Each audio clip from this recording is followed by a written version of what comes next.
Good evening दोस्तों, आप लोग कैसे हैं? सब बढ़िया। तो आज हम एडिटोरिया का सेकेंड टेस्ट उठा रहा हूं और आज हम यहां से क्वेश्चन देखते हैं। ज़्यादा देर किए बिना हम लोग क्वेश्चन को स्टार्ट करते हैं। और फर्स्ट क्वेश्चन है, भारतीय इतिहासकारों के द्वारा वर्णित इतिहास के संबंध में निम्नलिखित कथनों पर विचार करें। ऑप्शन ए है, भारतीय इतिहास को आमतौर पर प्राचीन, मध्यकालीन तथा आधुनिक काल में बांटकर देखते हैं। इतिहास को इन खंडों में बांटने की एक समझ पश्चिम से आई है। बहुत अच्छा, इसमें हमारा ए भी सही है और दो भी सही है, इसलिए आंसर सी होगा। आधुनिक समाज की विशेषताओं में क्या सम्मिलित है? आधुनिक समाज की विशेषताओं में क्या सम्मिलित है? स्वतंत्रता, समानता, सामंती व्यवस्था, लोकतंत्र। इनमें से ऑप्शन चयन करें। इसका आंसर होगा 1, 2 और 4, क्योंकि हमारा समानती व्यवस्था नहीं होगा आधुनिक टाइम में। नेक्स्ट है, रॉबर्ट क्लाइव ने हिंदुस्तान का नक्शे तैयार करने का काम किसे सौंपा था? रॉबर्ट क्लाइव ने हिंदुस्तान का नक्शा तैयार करने के लिए किसे सौंपा था? जेम्स रेले ने, रॉबर्ट हुक, जेम्स मिल, विलियम ह्यूरोज। इसका होगा जेम्स रेले ने। बहुत शानदार क्वेश्चन आ रहा है। 1929 की आर्थिक महामंदी के संबंध में निम्नलिखित कथनों पर विचार करें। अमेरिकी शेयर बाजार में बड़ी मात्रा में बिकवाली के कारण आर्थिक महामंदी की शुरुआत हुई। अमेरिकी महामंदी का सबसे बुरा प्रभाव जर्मन अर्थव्यवस्था पर पड़ा। सत्य कथन का चयन करना है।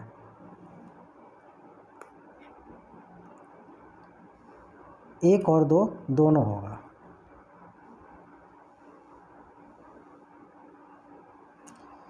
नेक्स्ट है, 1946 में दिल्ली में हुए पुलिस हड़ताल का मुख्य कारण क्या थे? 1946 में दिल्ली में हुए पुलिस हड़ताल का मुख्य कारण क्या था? कम वेतन, खराब भोजन, स्वतंत्रता आंदोलन के समर्थन में, या ए और बी दोनों। क्या आंसर होगा? आप लोग सोचें। ए और बी दोनों होगा।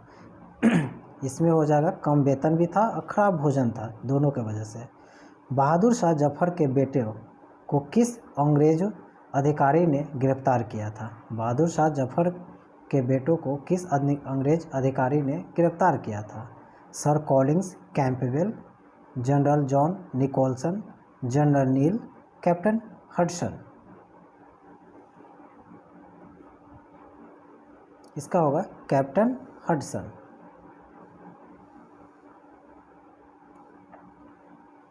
नेक्स्ट है, वाणिज्यिक कंपनियों के बारे में निम्नलिखित कथनों पर विचार करें। वाणिज्यिक कंपनियों के बारे में, वाणिज्यिक कंपनियों का मुख्य लक्ष्य प्रतिस्पर्धा से बचकर मुनाफा कमाना था। वे सस्ती चीज़ें खरीदकर उन्हें उच्च कीमतों पर बेचती थी। सत्य कथन का चयन करें।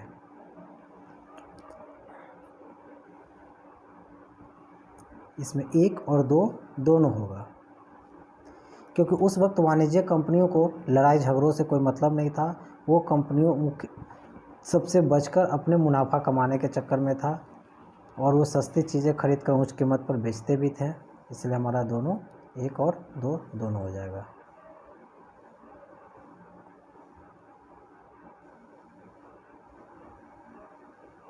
क्वेश्चन नंबर 8, बंगाल के नवाब सिराजुद्दौला और कंपनी के बीच टकराव का मुख्य कारण क्या था? तब फरमान का दुरुपयोग, हुगली पर कब्जा, फ्रांसीसियों के साथ टकराव, बंगाल के राजस्व पर कब्जा। कमेंट में आप लोग इसका जवाब दे सकते हैं। 8 का क्या होगा? इसमें फरमान का दुरुपयोग था। सिराजुद्दौला जो एक फरमान था और अंग्रेजी कंपनियों ने उसका दुरुपयोग कर रहा था, इसीलिए दोनों का बीच का टकराव होते रहा।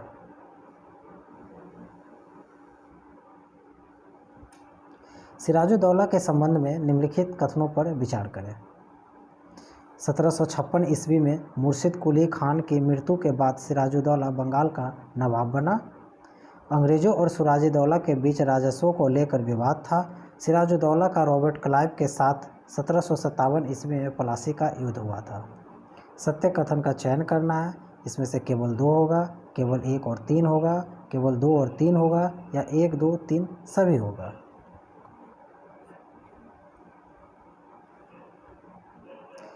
इसमें होगा अंग्रेज़ों और सिराजुद्दौला के बीच राजस्वों को लेकर विवाद था, ये बिल्कुल सही है। और सिराजुद्दौला का रॉबर्ट क्लाइव के साथ 1757 में प्लासी का युद्ध हुआ था, ये भी सही है। इसलिए हमारा ऑप्शन सी होगा।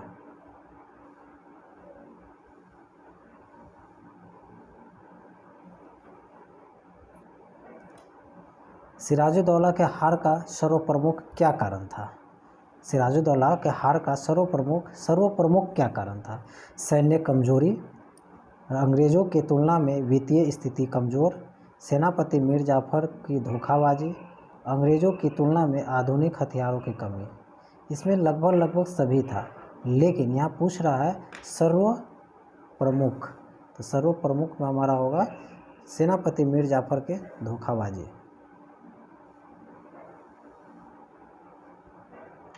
प्लासी के युद्ध के पश्चात उत्पन्न परिस्थितियों के संदर्भ में निम्नलिखित कथनों पर विचार कीजिए। कंपनी के बंगाल का प्रशासन नहीं संभाला क्योंकि इसका मुख्य उद्देश्य व्यापार फैलाना था। सिराजुद्दौला को मार दिया गया और मीर कासिम बंगाल का नवाब बना। असत्य कथन का चयन करना है, असत्य कथन का चयन करना है।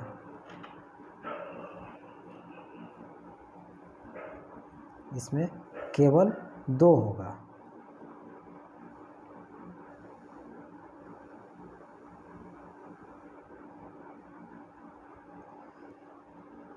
वर्ष 1764 की बक्सर की लड़ाई के समय बंगाल का नवाब कौन था?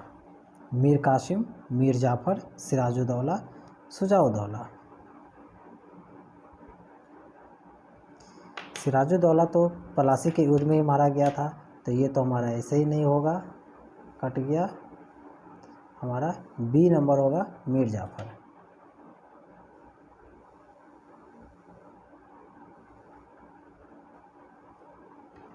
बक्सर के युद्ध के संबंध में निम्नलिखित कथनों पर विचार कीजिए। बक्सर की लड़ाई केवल अंग्रेज़ों और मीर कासिम के बीच हुई थी। बक्सर के युद्ध के पश्चात मुग़ल सम्राट ने कंपनी को बंगाल की दीवानी और फौजदारी अधिकार दे दिए थे। सत्य कथन का चयन करना है। इसमें न 1 होगा और न 2 होगा।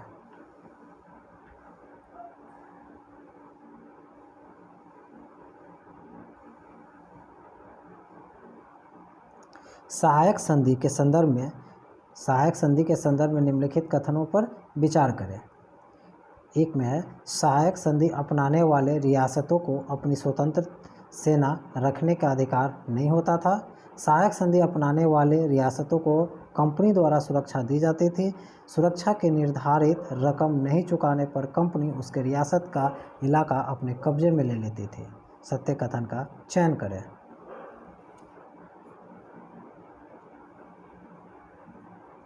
इसका ऑप्शन होगा डी, 1, 2 और 3 सभी के सभी होगा। सहायक संधि अपनाने वाले रियासतों को अपने स्वतंत्र सेना रखने का अधिकार नहीं था, इसलिए सही है। सहायक संधि अपनाने वाले रियासतों को कंपनी द्वारा सुरक्षा दी जाती थी, ये भी बात सही है। सुरक्षा के निर्धारण रकम नहीं चुकाने पर कंपनी उसके रियासतों के इलाकों को हथिया लेता था, इसीलिए इसमें सभी सही होगा।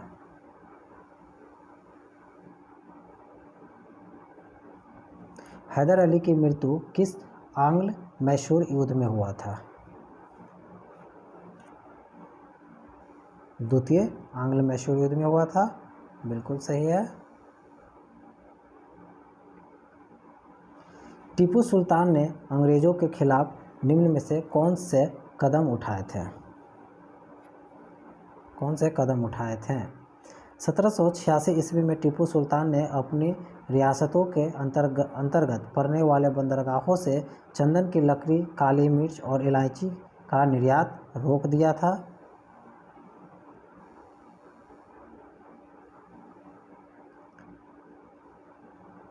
उसने फ्रांसीसी व्यापारियों के साथ घनिष्ठ संबंध विकसित किए थे। फ्रांसीसियों की मदद से अपनी सेना की आधुनिकीकरण किया था। सत्य कथन का चयन करना है। इसमें 2 और 3 होगा। उसने फ्रांसीसी व्यापारियों के साथ घनिष्ठता विकसित किया और फ्रांसीसियों की मदद से आधुनिकीकरण किया, ये दोनों सही होगा। 1799 टीपू के हार के परिणाम के संबंध में निम्नलिखित कथनों पर विचार कीजिए। श्रीरंगपट्टनम की रक्षा करते हुए टीपू मारा गया। वोडियार राजवंश के हाथों में मैसूर की सत्ता सौंप दी गई। मैसूर पर सहायक संधि थोप दी गई। सत्य कथन का चयन करें। इसमें से तीनों का तीनों होगा। डी। सरोजता की नीति किसके द्वारा आरंभ की गई थी? सरोजता के नीति किसके द्वारा आरंभ किया गया था? हेस्टिंग के द्वारा। बहुत अच्छा क्वेश्चन है। सरोजता की नीति किसके द्वारा? तो लॉर्ड हेस्टिंग के द्वारा।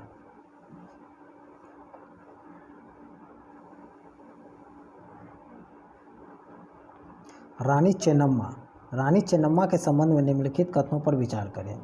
रानी चेन्नम्मा का संबंध कर्नाटक से है। रानी चेन्नम्मा अंग्रेजों के खिलाफ अहिंसक आंदोलन करने वाली पहली शासिका थी। 1824 में इन्हें गिरफ्तार किया गया और 1829 में जेल में ही इनकी मृत्यु हो गई थी। सत्य कथन कौन से होंगे आप लोग बताएंगे? 1 और 3 होगा। रानी चेन्नम्मा कर्नाटक से संबंध रखते थे, बिल्कुल सही है। और 1824 में इन्हें गिरफ्तार किया था और 29 में इनकी मृत्यु हो गई थी।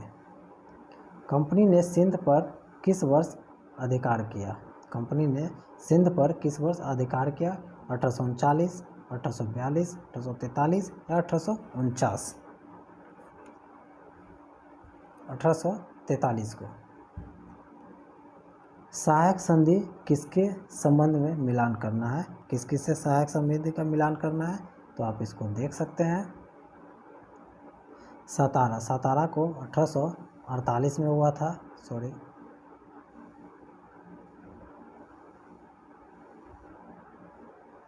सतारा 1848 में हुआ था। संबलपुर 50 में हुआ था। तो ए का बी, 2 का ए, ए का बी, 2 का ए, ए का बी, 2 का ए, आपको इसी से मिल गया डी। फिर हो गया आपका 3 का डी, उदयपुर 1852 में हो गया और नागपुर 1853 में हो गया।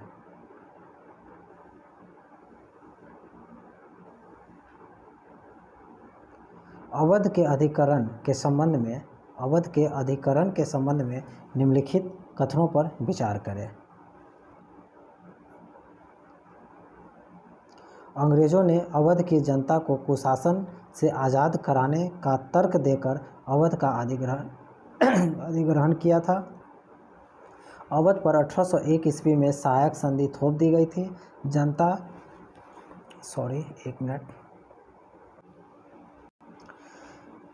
22 अवध के अधिग्रहण के संबंध में विचार करना है और सत्य कथन का चयन करना है।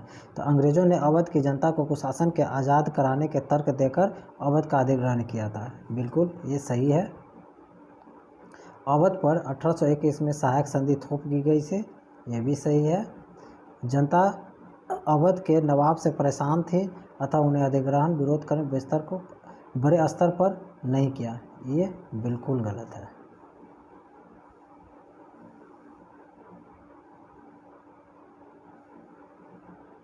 गवर्नर जनरल वारेन हेस्टिंग द्वारा लागू किए गए न्याय व्यवस्था की निम्नलिखित विशेषताएं थी। हर जिले में 2 अदालत बनाई गई, फौजदारी अदालत और दीवानी अदालत। दीवानी अदालतों के मुखिया यूरोपीय जिला कलेक्टर होते थे, जिसमें यूरोपीय पद्धति पर दीवानी कार्य किए जाते थे। फौजदारी अदालतें अभी भी काजी और मुफ्ती के अंतर्गत थी, लेकिन वह भी कलेक्टर के निगरानी में काम करते थे। सत्य कथन का चयन करना है। 1 और 3 दोनों होगा, 1 और 3। गवर्नर जनरल वारेन हेस्टिंग के समय की बात कर रहा है। चलो वारेन हेस्टिंग पर किसने इंग्लैंड में महाभियोग चलाया था? वारेन हेस्टिंग पर किसने इंग्लैंड में महाभियोग चलाया था?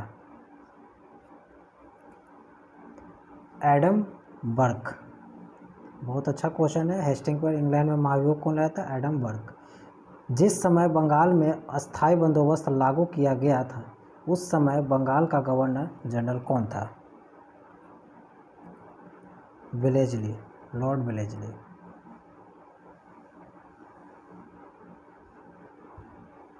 अस्थायी बंदोबस्त के संबंध में निम्नलिखित कथनों पर विचार कीजिए। अस्थायी बंदोबस्त के निम्नलिखित कथनों पर विचार कीजिए। अस्थायी बंदोबस्त का लाभ प्रारंभ में कंपनी को मिला मगर बाद में उन्हें जमींदारों की अपेक्षा कम लाभ प्राप्त हुआ। असत्य कथन का चयन करना है। ठीक है। अस्थायी बंदोबस्त की रकम ज़्यादा होने के कारण कई जमींदारों की जमींदारी राजस्व चुकाने में विफल होने के कारण छीन ली गई।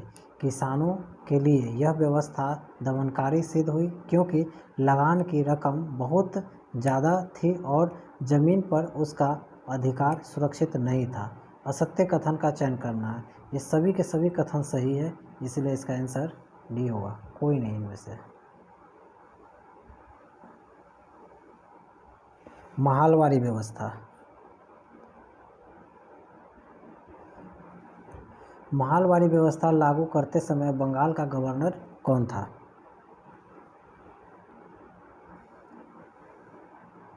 महालवारी के टाइम में लॉर्ड हेस्टिंग थे।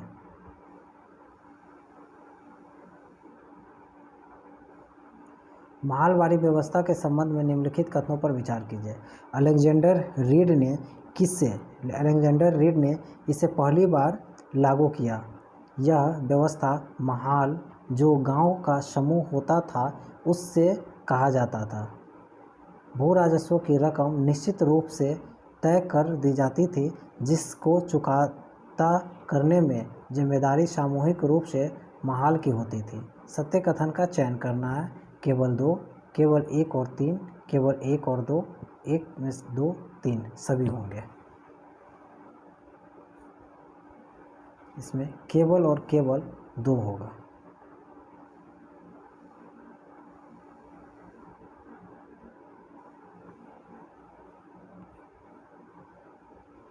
रैयतवाड़ी व्यवस्था के संबंध में निम्नलिखित कथनों पर विचार करना है। रैयतवाड़ी। सबसे पहले कैप्टन अलेक्जेंडर रीड ने इस व्यवस्था को लागू किया। भू राजस्व वसूलने की व्यवस्था किसी संस्था या जमींदारों से ना करके सीधे रैयतों से किया। एक और दो दोनों होगा। सत्य कथन का चयन करना है। बंगाल में नील विद्रोह किस वर्ष हुआ? 1859 के टाइम में हुआ था।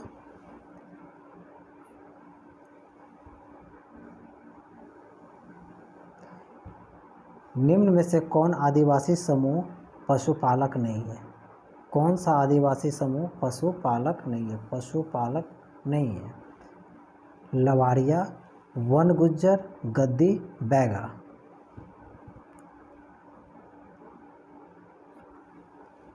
इसका बैगा होगा।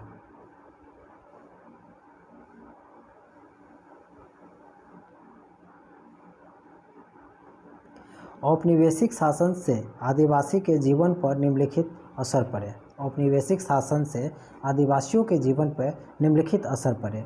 आदिवासी मुखियाओं से उनका मलिकाना हक और शासकीय शक्तियां छीन ली गई और उन्हें ब्रिटिश अधिकारियों द्वारा बनाए गए नियम को मानने के लिए बाध्य कर दिया गया। दूसरा है घुमंतू काश्तकारों को एक स्थान पर रहने के लिए बाध्य करने का प्रयास किया जाने लगा। सत्य कथन का चयन करें। इसमें केवल और केवल दो होगा।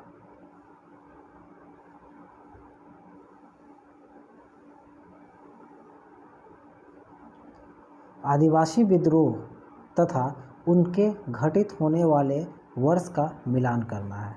संथाल विद्रोह 1855-56 की बात कर रहे हैं, तो ए का ये हमारा सीधा सीधी हो रहा है। आगे देखते हैं। ए का ये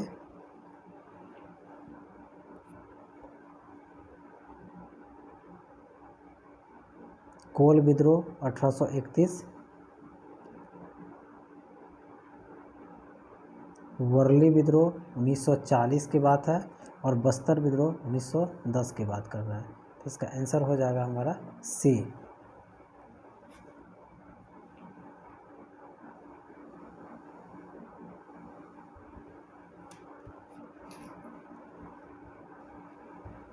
बिरसा मुंडा के संदर्भ में निम्नलिखित कथनों पर विचार करें। बिरसा मुंडा समाज में सुधार के पक्षधर थे। वे एक स्थान पर टिक कर खेती करने, समूह में रहने और मदिरापान से युवाओं को दूर रखने की सलाह दी। वे जनेऊ धारण करते थे और शुद्धता व दया पर जोर देते थे। दोनों का दोनों हो जाएगा।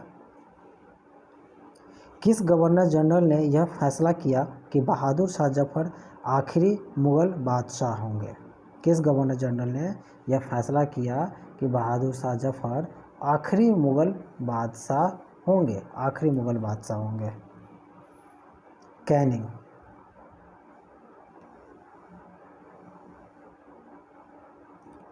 कंपनी द्वारा भारत में सुधार के नाम पर ईसाई धर्म को प्रोत्साहित करने के लिए निम्न में कौन से कदम उठाए? 1830 के बाद कंपनी ने ईसाई मिशनरियों को जमीन व संपत्ति जुटाने की छूट दे दी गई। 1850 में एक नया कानून बनाया गया जिसमें प्रावधान था कि अगर कोई भारतीय व्यक्ति ईसाई धर्म अपनाता है तो उसे पुरखों की संपत्ति पर पहले जैसा अधिकार मिलेगा। सत्य कथन का चयन करना है। 1 और 2 दोनों होगा।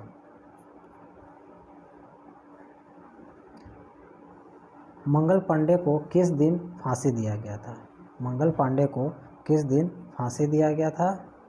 हम सब जानते हैं 8 अप्रैल 1857 को।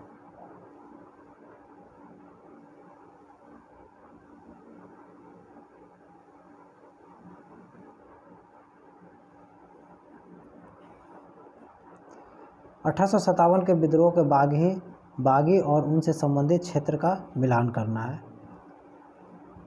नाना साहब कानपुर से थे। बिरजिस कद्र लखनऊ के थे। रानी अवंतीबाई लोधी और रानी लक्ष्मीबाई झांसी। तो हमारा आंसर डी हो जाएगा। एक बार फिर से रिपीट कर रहा हूँ। नाना साहब कानपुर से थे, बिरजिस कद्र लखनऊ के थे, रानी अवंतीबाई लोधी राजगढ़ थे, लक्ष्मीबाई झांसी के थे। विद्रोहियों के संबंध में निम्नलिखित कथनों पर विचार करें। बहादुर शाह जफर को उनकी पत्नी के साथ निर्वासित कर रंगून में एक जेल में भेज दिया गया जहां 1861 में उनकी मृत्यु हो गई। 1858 में रानी लक्ष्मीबाई अंग्रेजों से लड़ते हुए वीरगति को प्राप्त हुए। तात्या तोपे मध्य भारत के जंगल में रहते हुए आदिवासियों और किसानों की सहायता में छापामार युद्ध करते रहे। सत्य कथन का चयन करना है। 2 और 3 होगा। 2 और 3। 1857 में ये मर गए और तात्या तोपे ये भी सही है, लेकिन उनकी पत्नी को नहीं भेजा था इसमें।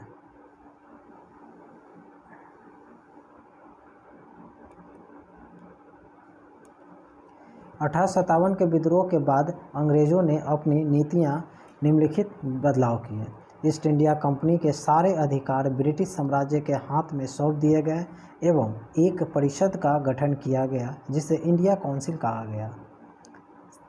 सेकेंड है, डलहौजी के व्यक्तिगत के सिद्धांत को त्याग दिया गया और स्थानीय शासकों को दत्तक पुत्रों को सत्ता सौंपने की छूट दी गई। अंग्रेजों ने भारतीय लोगों के धर्म और सामाजिक रीति रिवाज का सम्मान करने का फैसला लिया। इसमें सत्य कथन का चयन करना है।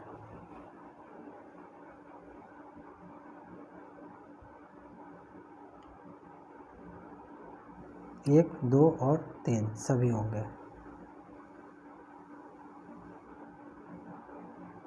एशियाटिक सोसाइटी ऑफ बंगाल की स्थापना किसने किया? Warren Hastings, William Jones, Thomas Munro, James मिल।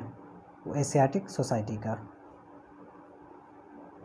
विलियम जोन्स का है एशियाटिक सोसाइटी। बनारस में हिंदू कॉलेज की स्थापना किस गवर्नर जनरल शासनकाल में हुआ था? कर्नवालिस के टाइम में हुआ था। मैकाले के मिंट्स के आधार पर किस वर्ष अंग्रेजी शिक्षा का अधिनियम पारित किया गया था? मैकाले मिंट्स के आधार पर अंग्रेजी शिक्षा का अधिनियम कब पारित हुआ था? 1833, 1835, 1845, 1853। 1835।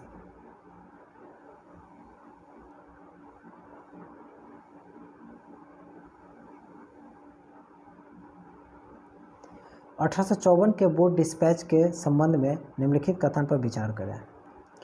बोर्ड के नीति पत्र में यूरोपीय शिक्षा में भारतीयों के नैतिक चरित्र उत्थान का तर्क दिया गया। बोर्ड के नीति पत्र के आधार पर 1854 में सरकारी विभाग का गठन किया गया ताकि शिक्षा संबंधी सभी मामलों पर सरकार का नियंत्रण किया जा सके। इस दस्तावेज में अंग्रेजी शिक्षा का एक व्यवहारिक लाभ आर्थिक क्षेत्र में भी बताया गया। सत्य कथन का चयन करें। 1, 2 और 3 हमारा इसमें सभी सही होगा।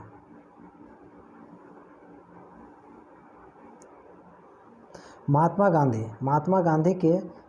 गांधी के शिक्षा संबंधी विचारों के संबंध में निम्नलिखित कथन पर विचार करें। महात्मा गांधी अंग्रेजी शिक्षा के खिलाफ थे। उनके मुताबिक अंग्रेजी शिक्षा भारतीयों को अपाहिज बना देगी और उन्हें अपने सामाजिक परिवेश से काट देगी। उनके अनुसार पढ़ने और लिखने की क्षमता पा लेना ही शिक्षा नहीं है।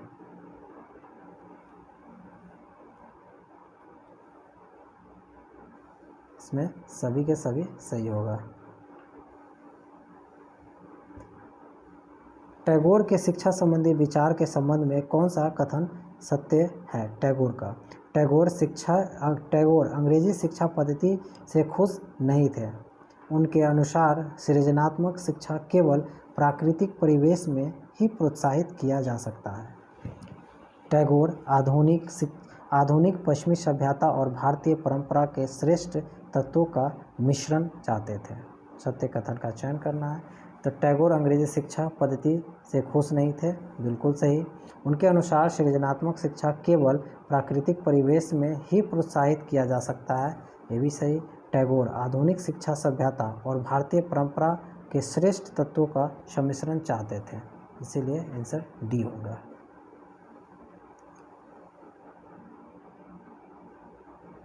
सती शब्द का अर्थ क्या है? ताकतवर महिला, साहसी महिला, सदाचारी महिला, आग में समाहित होने वाली महिला। सती शब्द का सही क्या है? सदाचारी महिला। राजा राम मोहन राय के संबंध में निम्नलिखित कथनों पर विचार करें। उन्होंने कोलकाता में ब्रह्मो सभा की स्थापना की। राजा राम मोहन राय पश्चिमी शिक्षा के प्रसार के पक्ष में थे। राजा राम मोहन राय ने विधवा महिलाओं की समर्थन में विधवा विवाह के पक्ष में कानून बनाने की मांग की।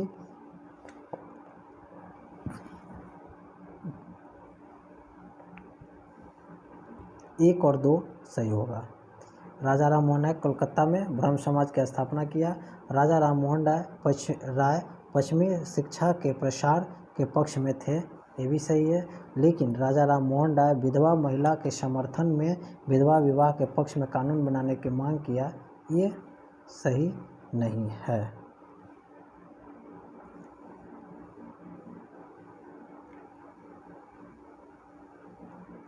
प्राचीन ग्रंथों का हवाला देकर किसने समाज सुधार की पहल प्रारंभ की? प्राचीन राजा राम मोहन राय, ईश्वरचंद्र विद्यासागर, ज्योतिबा राव फूले, दयानंद सरस्वती। राजा राम मोहन राय। प्राचीन ग्रंथों का हवाला देकर समाज सुधार की पहल की राजा राम मोहन राय। विधवा विवाह का कानून किस गवर्नर जनरल के शासनकाल में पारित हुआ था? Lord William Bentinck, Lord Hastings, Lord Dalhousie, Lord Canning.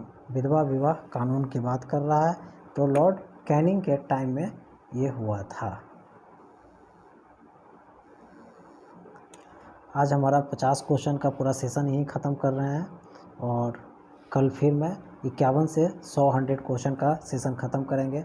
I hope कि आप सबको रिवीजन हो रहा हो और शायद थोड़ा बहुत कमी है, तो धीरे धीरे मैं भी इसको सुधार कर रहा हूँ। Okay, thank you. अगर अच्छा लगे तो सपोर्ट करें, सब्सक्राइब करें।